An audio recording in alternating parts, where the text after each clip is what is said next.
नमस्ते एभ्रिवान, सम्पूर्णलाई स्वागत छ। यति बेला तपाईँहरू हेर्दै हुनुहुन्छ lux info Nepal YouTube channel. Lux info Nepal a family of learning तपाईँहरूको आफ्नै च्यानल हो। सम्पूर्णलाई स्वागत छ यस च्यानलमा। र तपाईँहरूले यदि हाम्रो च्यानलमा नयाँ हुनुहुन्छ भने तपाईँहरू च्यानललाई सब्सक्राइब गरिदिनु होला र छेउमै रहेको बेल आइकन पनि थिच्न नभुल्नु होला। जसले गर्दा तपाईँलाई नयाँ नयाँ भिडियोहरू आउन साथ नोटिफिकेसन प्राप्त हुनेछ र तपाईँले सबैभन्दा पहिले भिडियो हेर्न सक्नुहुन्छ। तपाईँले हाम्रो च्यानलमा गएर यहाँनिर सब्सक्राइब गरी छेउमै रहेको बेल आइकन पनि थिच्न नभुल्नु होला। यहाँनिर बेल आइकन छ, यसलाई चाहिँ अल गरेर थिच्नु होला भन्न चाहन्छु। यहाँनिर चाहिँ तपाईँले यहाँनिर गएर अलमा थिच्नुभयो भने तपाईँको सम्पूर्ण नोटिफिकेसनहरू चाहिँ तपाईँले प्राप्त गर्नुहुनेछ। अब भने आजको भिडियोतर्फ लागौँ। आजको भिडियो सुरु गर्न चाहन्छु। आजको भिडियो तपाईँले कभरमा हेरेर पनि जानकारी पाउनु भएको होला र यहाँबाट पनि तपाईँले थाहा पाउन सक्नुहुन्छ। आजको भिडियो के को बारेमा रहेको छ? डिभिडेन्डको बारेमा रहेको छ आजको भिडियो। मुख्यतया डिभिडेन्डको बारेमा। के अब ब्याङ्कहरूको पालो आउन लागेको हो त? यो बुल मार्केट भनिरहेको समयमा चाहिँ ब्याङ्कहरू नबढेको अवस्थामा चाहिँ कहिलेबाट बढ्ला ब्याङ्क भन्ने चाहिँ धेरैको कौतूहलता पनि छ, धेरैको जानकारी पनि, धेरैले चाहिँ जानकारी लिन खोज्नु भएको अवस्था पनि छ। र के अब ब्याङ्क बढ्न लागेको हो त के छ त अब यसको अवस्था? त्यसको बारेमा चाहिँ हामी कुरा गर्नेछौँ। र त्यसको बारेमा कुरा गर्नको लागि चाहिँ मैले तपाईँहरूलाई मुख्यतया के जानकारी दिन खोजेको भने आजको यो विषयवस्तुमा डिभिडेन्ड चाहिँ कुन कुन ब्याङ्कले कति प्रतिशत दिन सक्ने क्षमता छन्, त्यसको आधारमा हामीले ब्याङ्क किन्ने कि नकिन्ने। हेर्नुहोस् त कस्ता छन् ब्याङ्कहरू, लगानी कसरी गर्ने, कति गर्ने भनेर चाहिँ म तपाईँलाई यसको पूर्ण जानकारी चाहिँ यहाँबाट दिन खोजिराखेको छु। भिडियोलाई अन्त्यसम्म हेर्नु होला, एकदमै इन्ट्रेस्टिङ भिडियो छ। तपाईँहरूले चाहिँ सेकेन्डरी मार्केटमा जो हुनुहुन्छ उहाँहरूले त हेर्नै पर्ने। अब आइपिओ मात्रै भर्ने साथीहरूको लागि त खासै महत्त्वपूर्ण नहोला, तर उहाँहरूले पनि हेरेर चाहिँ के भने यो ब्याङ्कले चाहिँ यस्तो गर्दो रहेछ, हामीले पनि अहिलेको लगानी, अहिलेको साल चाहिँ लगानी गरेर अर्को साललाई चाहिँ हामीले पनि गर्न सक्छौँ भन्ने कुरा चाहिँ तपाईँहरूलाई हुनसक्छ। त्यसैले चाहिँ मैले के भन्न खोजेको भने सेकेन्डरी मार्केट मात्रै नभएर तपाईँको आइपिओ मात्रै भर्ने साथीहरूले, फर्स्ट मार्केट अर्डिनरी सेयर मात्रै भर्ने साथीहरूले पनि यो भिडियो हेर्नु होला। र तपाईँले पनि इच्छा लाग्छ भने कुनै पनि यहाँ भएको ब्याङ्क मध्ये चाहिँ तपाईँले जुन मनपर्छ त्यो ब्याङ्क चाहिँ किन्न सक्नुहुन्छ। म कर्मश राखेको छु कुन ब्याङ्कले कति भनेर। सबैभन्दा पहिले चाहिँ राष्ट्रिय वाणिज्य ब्याङ्क हो, तर राष्ट्रिय वाणिज्य ब्याङ्कको चाहिँ लिस्टिङ नभएको भएर मैले तपाईँले नेपाल ब्याङ्कबाट चाहिँ सुरु गरेको छु। नेपाल ब्याङ्क लिमिटेड सबैभन्दा धेरै बोनस दिने क्षमता भएको ब्याङ्कमा पर्दछ। वितरण योग्य बोनस क्षमता चाहिँ यसको 27.67% रहेको छ। नेपाल ब्याङ्कले अहिलेसम्म बोनस घोषणा त गरेको छैन, तर पनि यसको ब्याङ्कको क्षमता भने 27.67% रहेको छ। यसले चाहिँ वितरण गर्न योग्य अथवा वितरण गर्न योग्य क्षमता भएको ब्याङ्क चाहिँ नेपाल ब्याङ्क लिमिटेड हो, जसले 27.67%सम्म बोनस घोषणा गर्न सक्छ। हेर्नुहोस्, अब यहाँ सक्छको कुरा मात्रै होइन, यहाँ जुन मैले राखेका कुराहरू छन् त्यही अनुसारले नै ब्याङ्कले चाहिँ घोषणा गरिरहेका छन्। तपाईँले यहाँ केही ब्याङ्कहरूको हेर्न पनि सक्नुहुन्छ। र यसको चाहिँ बोनस सेयरको चाहिँ यसको फिक्स भइसकेको छैन, नगद बोनस सेयर केही फिक्स भएको छैन र बुक क्लोजको डेट पनि अब फिक्स हुने कुरा भएन। र यसको लास्ट ट्रेडको प्राइस चाहिँ 489 मात्रै रहेको छ। नेपाल ब्याङ्क लिमिटेडको अन्तिम ट्रेड हुँदाखेरिको प्राइस चाहिँ 489 रुपियाँ रहेको छ। एकदमै सस्तो ब्याङ्क हो यो नेपाल ब्याङ्क लिमिटेड चाहिँ, एकदमै सस्तो ब्याङ्क छ अहिले 489। केही समय अघि चाहिँ यो ब्याङ्कको बोनस चाहिँ के अरे बोनस भनेको मूल्य चाहिँ एकदमै माथि गइरहेको थियो, तर अहिले पछिल्लो समयमा चाहिँ यो मूल्य घटेर 489 भएको। अब यो ब्याङ्कको चाहिँ मूल्य बढ्न सक्ने सम्भावना एकदमै छ, किनकि यसको चाहिँ तपाईँले यहाँबाट हेर्न सक्नुहुन्छ वितरण योग्य बोनस क्षमता नै यसको 27% छ भनेपछि यसले एकदमै राम्रो क्षमता राखेको छ। त्यसैले यो ब्याङ्क चाहिँ बढ्ने क्षमता भएको ब्याङ्क चाहिँ हो। अबको दिनमा चाहिँ भावी दिनमा ब्याङ्क बढ्दा नेपाल ब्याङ्क चाहिँ 100% बढ्छ, हेर्नु होला है। यो मूल्य भनेको अहिलेको एकदमै न्यून हो कि। दोस्रोमा नोबेल ब्याङ्क छ। नोबेल ब्याङ्कले 15.79%सम्म चाहिँ बोनस दिन सक्छ। 15.79%। यो ब्याङ्किङ सेक्टरहरू यिनीहरू त एउटै कुरा भयो, म सबै ब्याङ्कै राखेको छु, त्यसैले सेक्टरको कुरा गरिराख्नु परेन। यसको पनि बोनस सेयर, नगद बोनस केही पनि घोषणा भएको छैन। यसले चाहिँ दिने वर्ष भनेको 70-78कै हो। अहिलेको लास्ट ट्रेड प्राइस यसको हेर्नुहुन्छ भने 1444 रुपियाँ रहेको छ। 1444 रुपियाँ चाहिँ नेपाल ब्याङ्क नोबेल ब्याङ्क लिमिटेडको रहेको छ। यहाँ हेर्नुहोस् त, नेपाल ब्याङ्कले 27% सम्म चाहिँ बोनस दिन सक्छ भन्दा चाहिँ त्यसको मूल्य 489 छ होइन। तर यसले चाहिँ जम्मा 15% चाहिँ बोनस दिन सक्छ क्षमता, अहिलेको क्षमता भनेको यति नै हो यसको भने। यसको मूल्य 1444 रुपियाँ रहेको छ। त्यसैले तपाईँले यो ब्याङ्क पनि खरिद गर्ने या नगर्ने एउटा प्लान गर्न सक्नुहुन्छ। त्यसै गरी अर्को ब्याङ्क हेरौँ। अर्को ब्याङ्क रहेको छ म 3 मा राखेको छु Everest Bank Limited. Everest Bank लिमिटेडको वितरण योग्य बोनस क्षमता 26.47% रहेको छ। 26.47% रहेको छ एभरेस्ट बैंक। तर यसको पनि फिक्स भइसकेको छैन र यसको पछिल्लो ट्रेड प्राइस भनेको 711 रुपैयाँ रहेको छ। 711 रुपैयाँ रहेको छ, जबकि एभरेस्ट बैंकको 26.47% चाहिँ यसले वितरण योग्य बोनस क्षमता रहेको छ। बाँडिसकेको चाहिँ छैन, घोषणा गरेको छैन, तर यसको क्षमता भनेको यति छ, दिन सक्छ। त्यसैले यो बैंकमा तपाईले खरिद गर्न सक्नुहुन्छ। तर यो भन्दा त तपाईको नेपाल बैंक लिमिटेडै राम्रो हो हैन? वितरण योग्य क्षमताको आधारमा त नेपाल बैंक राम्रो छ, किनकि मूल्य त एकदमै न्यून छ। अबको दिनमा हेर्नु होला नेपाल बैंक लिमिटेड एकदमै मूल्य बढ्ने भनेको नेपाल बैंक लिमिटेड। कृषि विकास बैंक हेर्नुस्, वितरण योग्य बोनस क्षमता भनेको 15.79% छ, जबकि नबिलको जस्तै छ भने। तर यसको मूल्य हेर्नुस्, मूल्य हेर्नुहुन्छ भने तपाईको 506 रुपैयाँ छ, जम्मा 506। ल हेर्नुस्, नेपाल बैंक लिमिटेडको चाहिँ 489 प्राइस हुँदा चाहिँ 27% राखेको छ क्षमता। तर यसको चाहिँ 15% क्षमता हुँदा 509 रुपैयाँ 506 रुपैयाँमा कायम छ अहिले लास्ट ट्रेड प्राइस। अर्को बैंक हेरौँ, हिमालयन बैंक। हिमालयन बैंकको वितरण योग्य बोनस भनेको 26% रहेको छ, जसले बोनस सेयर चाहिँ 21.38 घोषणा गरेको छ भने नगद बोनस चाहिँ 4.62 घोषणा गरेको छ। बोनस दिने चाहिँ अहिले 77 को र डेट क्लोज भइसकेको छैन। यो बैंकले भने 26% दिने भनिएकोमा 26% 21.4 26% चाहिँ बोनस दिएको छ र यसको लास्ट ट्रेड प्राइस 484 रहेको छ। यो एकदमै राम्रो र तर यसको अहिले चाहिँ यसको बैंकको मूल्य चाहिँ रोक्का गरिएको छ बजारमा, यो मर्ज हुने कारणले चाहिँ रोक्का गरिएको छ। अर्को हेरौँ, नेपाल बंगलादेश बैंकको हेर्नुस्, 16.38 चाहिँ यसले क्षमता राखेको छ। 16.38% चाहिँ नेपाल बंगलादेश बैंकको क्षमता रहेको छ भने यसको बोनस सेयरको चाहिँ डेट फिक्स भइसकेको छैन। यसले चाहिँ बोनस दिने भनेर घोषणा गरिसकेको पनि छैन, तर क्षमता चाहिँ 16.38 छ। पछिल्लो प्राइस हेर्नुहुन्छ भने 439 रुपैयाँ रहेको छ नेपाल बंगलादेश बैंक लिमिटेडको। त्यसैगरी अर्को रहेको छ सानिमा बैंक। सानिमा बैंकले 17.89% चाहिँ यसको वितरण योग्य बोनस क्षमता राख्दछ। यसको वितरण योग्य बोनसको क्षमता भनेको 17.89 सम्म चाहिँ यसले वितरण गर्न सक्छ।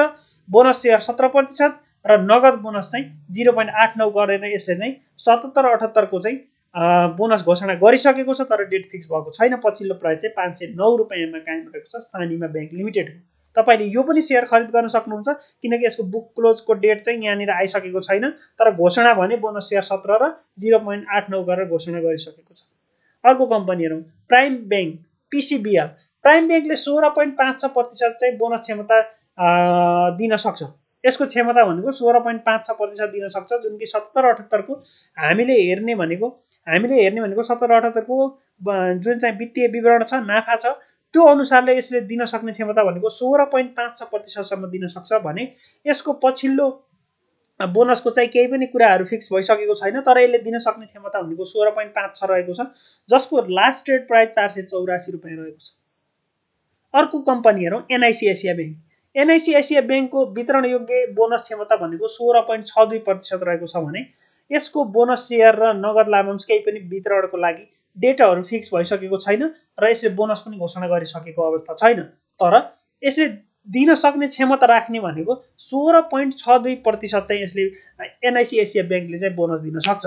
यसको लास्ट ट्रेड प्राइस हेर्नुहुन्छ भने 858 रुपैयाँ रहेको छ, जसले 16.62% चाहिँ बोनस दिन सक्ने क्षमता रहेको छ। 10 नम्बरमा हेर्नुहोस्, NMB Bank Limited. NMB Bank लिमिटेडको वितरण योग्य बोनस क्षमता भनेको 14.30% रहेको छ भने यसको बोनस सेयर र नगद लाभांशको चाहिँ फिक्स भइसकेको छैन र यसको बोनस दिने वर्ष भनेको 77-78 कै दिने हो, तर बुक क्लोजको डेटहरू केही पनि आएको छैन, बोनसको पनि घोषणा गरिसकेको छैन। तर हामीले के हेर्न सक्छौँ भने यसको 77-78 को जुन फाइनेन्सियल्ली यसले देखाएको प्रफिटको जुन चाहिँ चौथो क्वार्टरको चाहिँ एनालाइसिसमा आएको नाफा छ, प्रफिट छ, त्यो अनुसारले यसले दिन सक्ने क्षमता भनेको 14.30% बोनस क्षमता हो र यसको लास्ट ट्रेड प्राइस हेर्नुहुन्छ भने 409 रुपैयाँ रहेको छ NMB बैंक लिमिटेडको। अर्को हेर्नुहोस्, अर्को रहेको छ प्रभु बैंक। प्रभु बैंकको वितरण योग्य बोनस क्षमता 13.06% रहेको छ। 13.06% रहेको छ भने यसले चाहिँ केही पनि कुराहरू फिक्स गरेको छैन, बोनस सेयर नगद दिने के दिने भनेर चाहिँ यसको घोषणा भइसकेको छैन, तर दिने क्षमता भनेको 13.06% चाहिँ प्रभु बैंक लिमिटेडले दिन सक्ने क्षमता छ। अहिलेको यसको लास्ट ट्रेड प्राइस 405 रुपियाँ रहेको छ भने अर्को कम्पनी 12 नम्बरमा छ Machhapuchchhre Bank Limited. Machhapuchchhre Bank लिमिटेडको वितरण योग्य बोनस 14% रहेको छ। वितरण योग्य बोनस 14% रहेको छ भने यसको डेट चाहिँ बोनस सेयर चाहिँ 13.30 र नगद बोनस 0.7 गरेर यसले 10-24 अर्थात् अक्टोबर 24 सम्मको लागि डेट राखेको छ। तपाईहरुले यो कम्पनी पनि अब खरिद गर्न सक्नुहुन्छ। जसको लागि यो कम्पनी खरिद गर्नको लागि आज अक्टोबर 9 हो, तर यसले अक्टोबर 24 सम्मका लागि चाहिँ बुक क्लोजको डेट घोषणा गरेको छ भने तपाईले अक्टोबर 23 सम्म जसले लिनुहुन्छ उहाँले बोनस पाउनुहुनेछ। बोनस सेयर 13.30 र नगद चाहिँ कर्पोरेसनका लागि मात्रै समावेश गरेर 14% यसले बोनस घोषणा गरेको छ। बोनस घोषणा गरिसकेको कम्पनी छ माछापुच्छ्रे ब्याङ्क। तपाईले यो ब्याङ्क पनि खरिद गर्न सक्नुहुन्छ। यसको लास्ट ट्रेड प्राइस हेर्ने हो भने एकदमै सस्तोमा छ माछापुच्छ्रे ब्याङ्क 388.10 मा रहेको छ। अर्को कम्पनी हेर्नुस् 13 मा standard charter bank limited SCB, जसको वितरण योग्य बोनस भनेको 13.06% रहेको छ भने यसले बोनस सेयरहरू घोषणा गरिसकेको छ, जसको बोनस सेयर 10% र नगद बोनस 3.06 गरेर 13.06% चाहिँ बोनस घोषणा गरिसकेको छ 77-78 सालको। र यसको डेट फिक्स भइसकेको छैन, त्यसैले तपाईले यो कम्पनी पनि बाइ गर्न सक्नुहुन्छ। डेट फिक्स नभइसकेकोले तपाईले बाइ गरेर राख्नुभयो भने यो बोनस तपाईले प्राप्त गर्न सक्नुहुन्छ। पछिल्लो प्राइस हेर्ने हो भने 536 रुपियाँ स्ट्यान्डर्ड चार्टर ब्याङ्क लिमिटेडको रहेको छ। अर्को हेरौँ global IME bank. Global IME bank वितरण योग्य बोनस क्षमता 12.77% रहेको छ। यसले चाहिँ 12.77% सम्म बोनस दिन सक्छ भने यसको बोनस घोषणा भइसकेको छैन, डेट पनि फिक्स हुने कुरा भएन। बोनस दिने वर्ष 77-78 कै हो, तर बोनसहरू केही फिक्स भइसकेको छैन। तर यसले क्षमता भनेको चाहिँ 12.77% सम्म बोनस दिने क्षमता राखेको हुन्छ भने लास्ट ट्रेड प्राइस चाहिँ 412 रुपियाँ रहेको छ। अर्को हेरौँ Citizen Bank International. Citizen Bank इन्टरनेसनलको वितरण योग्य बोनस क्षमता भनेको 16% रहेको छ। सिटिजन ब्याङ्क भने यसले घोषणा गरिसकेको छ बोनस सेयर 12.913 र नगद बोनस चाहिँ 3.087 दिने भनेर घोषणा गरिसकेको छ भने बोनसको बुक क्लोज डेट भनेको 21/10/8 रहेको थियो। अस्ति मात्र रहेको थियो, तपाईहरु हिजो मात्र रहेको थियो। तपाईहरु जसले अस्तिसम्म खरिद गर्नुभयो उहाँहरूले चाहिँ यो बोनस चाहिँ प्राप्त गर्न सक्नुहुनेछ। यसको भने बुक क्लोजको डेट फिक्स भइसकेको छ। अब आउने दिनमा यसको मूल्य समायोजन भएर आउनेछ, जुन चाहिँ पछिल्लो मूल्य 398 लाई आधार मानेर यसको बोनसको मूल्य चाहिँ समायोजन हुनेछ र यसको मूल्य समायोजन हुँदा चाहिँ तपाईको कति हुने भयो भने 12.913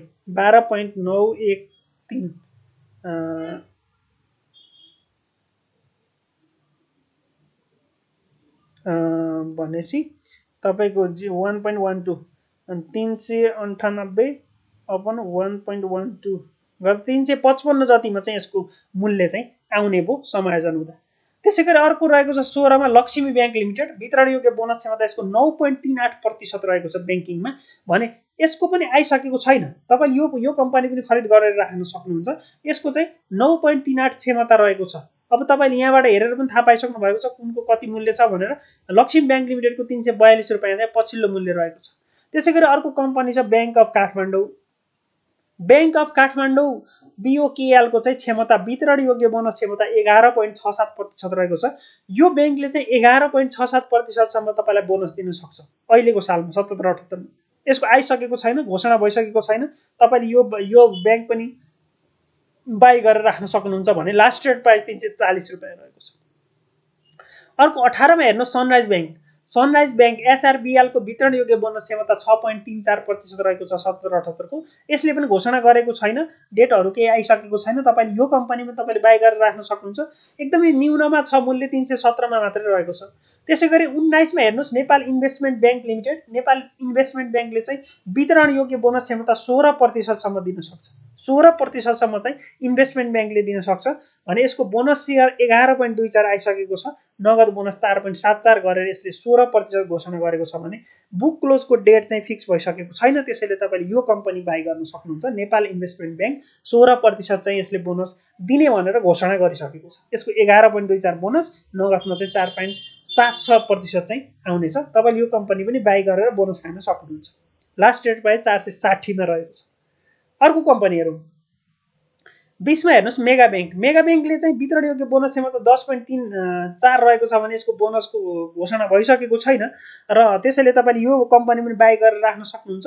अझै पनि बढ्ने क्रममा छन् ब्याङ्कहरू पनि। वितरण योग्य बोनस क्षमता नै 10.34 राखेको छ यसले पनि। लास्ट ट्रेड प्राइस चाहिँ 333 रुपियाँ रहेको छ मेगा ब्याङ्क लिमिटेडको। यो कम्पनीमा तपाईँले बाई गर्न सक्नुहुन्छ। अर्को कम्पनी हेर्नुहोस् Siddhartha Bank Limited. Siddhartha Bank लिमिटेडको बोनस योग्य क्षमता भनेको 11.11% रहेको छ। यसले पनि बोनसहरू घोषणा गरेको छैन। दिने भनेको 77-78कै हो। बुक क्लोजको डेट पनि आउने कुरा भएन। लास्ट ट्रेड प्राइस चाहिँ 467.70 रुपियाँ रहेको छ यो सिद्धार्थ ब्याङ्क लिमिटेडको।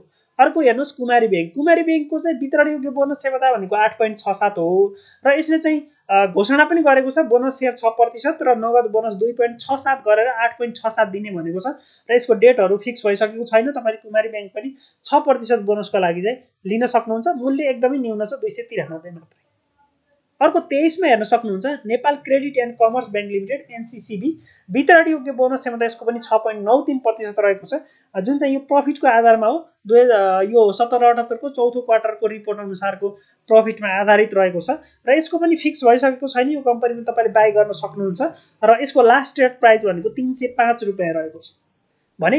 अर्को कम्पनी हेरौँ सेन्चुरी कमर्सियल ब्याङ्क सीसीबीएल। वितरण योग्य बोनस क्षमता 6.58% रहेको छ भने यो ब्याङ्किङ सेक्टरकै हो र यसले चाहिँ बोनस सेयरहरू केही पनि घोषणा गरेको छैन। तपाईँले यो कम्पनी पनि बाई गर्न सक्नुहुन्छ। बोनस दिने वर्ष 77-78कै हो भने लास्ट ट्रेड प्राइस 244.50 रहेको छ। अर्को Nepal SBI bank limited 3.57। Bonus सेयरहरू केही पनि फिक्स भएको छैन र यसको चाहिँ बुक क्लोजको डेट पनि केही पनि आएको छैन। 77-78कै बोनस दिने हो। 3.57% मात्रै नेपाल एसबीआई ब्याङ्क लिमिटेडले बोनस दिन सक्छ। यसको लास्ट ट्रेड प्राइस 354.80 रहेको छ। अर्को company Civil Bank Limited CBL. सीबीएलको चाहिँ 5.77% वितरण योग्य बोनस क्षमता रहेको छ। यसले चाहिँ यति बोनस दिन सक्छ भने यसको केही पनि कुराहरू पनि फिक्स भएको छैन र तपाईँको लास्ट ट्रेड प्राइस चाहिँ 245 रुपियाँ रहेको छ सिभिल ब्याङ्क लिमिटेडको। यो बाहेकको एउटा रहेको छ ब्याङ्क नेपाल पूर्वाधार विकास Bank Nepal Infrastructure Bank Limited NIFRA रहेको छ। निफ्राको चाहिँ 8.5% नगद दिने भनेर घोषणा गरेको छ यो निफ्राले भने र यसको चाहिँ डेटहरू आइसकेको छैन। त्यसैले तपाईँले यो कम्पनी पनि बाई गर्न सक्नुहुन्छ। तर यो कम्पनीको भने बोनस सेयर छैन। अहिलेलाई नगद बोनस मात्रै 8.5% नगद बोनस भनेर चाहिँ नेपाल इन्फ्रास्ट्रक्चर ब्याङ्क लिमिटेडले घोषणा गरिसकेको छ। तपाईँले यो कम्पनी पनि बाई गर्न सक्नुहुन्छ। अब यतिसम्मका 27वटा ब्याङ्कहरू राख्दा चाहिँ तपाईँलाई कुन ब्याङ्क मन पर्यो र कुन ब्याङ्कको चाहिँ सबैभन्दा बढी क्षमता देख्नुभयो। तपाईँले एनी वान यो मध्ये चाहिँ जुन पनि ब्याङ्कहरू तपाईँले रोजेर बाई गर्न सक्नुहुन्छ। मैले 27वटा ब्याङ्कहरू चाहिँ यसरी राखेँ तपाईँहरूलाई र यो मध्ये चाहिँ कुन ब्याङ्कहरू तपाईँलाई बाई गर्न मनपर्छ त्यही ब्याङ्क चाहिँ बाई गर्न सक्नुहुन्छ है भन्दै यो भिडियोबाट भने अब तपाईँलाई कस्तो लाग्यो यो भिडियोहरू सम्पूर्ण ब्याङ्कहरूको बारेमा डिटेल जानकारी सहित राखेको थिएँ। कस्तो लाग्यो केही सुझाव सल्लाह प्रतिक्रिया छन् भने चाहिँ कमेन्ट गर्न सक्नुहुन्छ र भन्दै यो भिडियोबाट चाहिँ बिदा हुन चाहन्छु र थ्याङ्क्स फर वाचिङ। भिडियो हेरिदिनुभएकोमा धेरै धेरै धन्यवाद छ। भिडियोलाई लाइक सेयर सब्सक्राइब गर्न नभुल्नु होला। च्यानललाई सब्सक्राइब गरिदिनु होला। तपाईँ यदि नयाँ हुनुहुन्छ भने त सब्सक्राइब गर्नु होला किनकि अर्को भिडियोमा चाहिँ तपाईँलाई अझै इन्ट्रेस्टिङ र तपाईँले चाहेका तपाईँले हेर्न चाहनुभएको कुरा केही छ भने तपाईँले कमेन्टमा राख्न सक्नुहुन्छ। मैले त्यो कुरा पनि तपाईँहरू माझ ल्याउनेछु भन्दै यो भिडियोबाट बिदा हुन चाहन्छु। केही सुझाव सल्लाह प्रतिक्रिया भए कमेन्ट बक्स खुल्लै छ। धन्यवाद। नमस्ते। शुभ रहोस्।